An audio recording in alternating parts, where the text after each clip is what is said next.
SC అట్రాసిటీని వెపన్‌లా use చేసుకుంటున్నారు. చాలా మంది పైన ఫాల్స్ అలిగేషన్ పెట్టేసి మంది లైఫ్ ఎఫెక్ట్ అయ్యేలా చేశారు. ఇలా చాలా సందర్భాలలో చాలా జరిగినాయి. కాలేజెస్‌లో, విలేజెస్‌లో, సిటీస్‌లో. యాక్చువల్లీ ఇది మంచి ఉద్దేశం కోసం పెట్టిందే కాదనట్లేదు.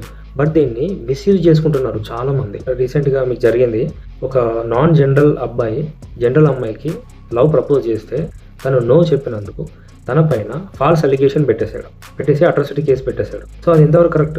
అది డిస్క్రిమినేషన్ కాదా? ఒక కంపెనీలో ఒక లోయర్ కేటగిరీ పర్సన్ హెచ్ఆర్‌గా ఉండేవాడు. 90% తన కేటగిరీ వాళ్ళకే అన్ని అవకాశాలు, అన్ని ఆపర్చునిటీస్ వాళ్ళకే ఇచ్చేవాడు. ఇది డిస్క్రిమినేషన్ కాదా? అలాగే ఒక పొలిటికల్ పార్టీలో మన ఇండియన్ కాన్స్టిట్యూషన్ ఫాలో అయ్యే ఒక పొలిటికల్ లీడర్ మిగతా వాళ్ళందరినీ పక్కన పెట్టి తన కేటగిరీ వాళ్ళకి అన్ని అవకాశాలు ఇచ్చి వాళ్ళ కాస్ట్ వాళ్ళనే డెవలప్ చేసిన వాళ్ళు చాలా పార్టీలో చాలా మంది ఉన్నారు. సో అది డిస్క్రిమినేషన్ కాదా? నేను డిస్క్రిమినేషన్కి సపోర్ట్ చేయట్లేదు, అది కరెక్ట్ అని చెప్పట్లేదు. నేను చెప్పే పాయింట్ ఏంటంటే డిస్క్రిమినేషన్ అనేది ఎక్కడైనా ఉంది కాదు, ఎక్కడైనా ఉంటుంది అంటున్నా.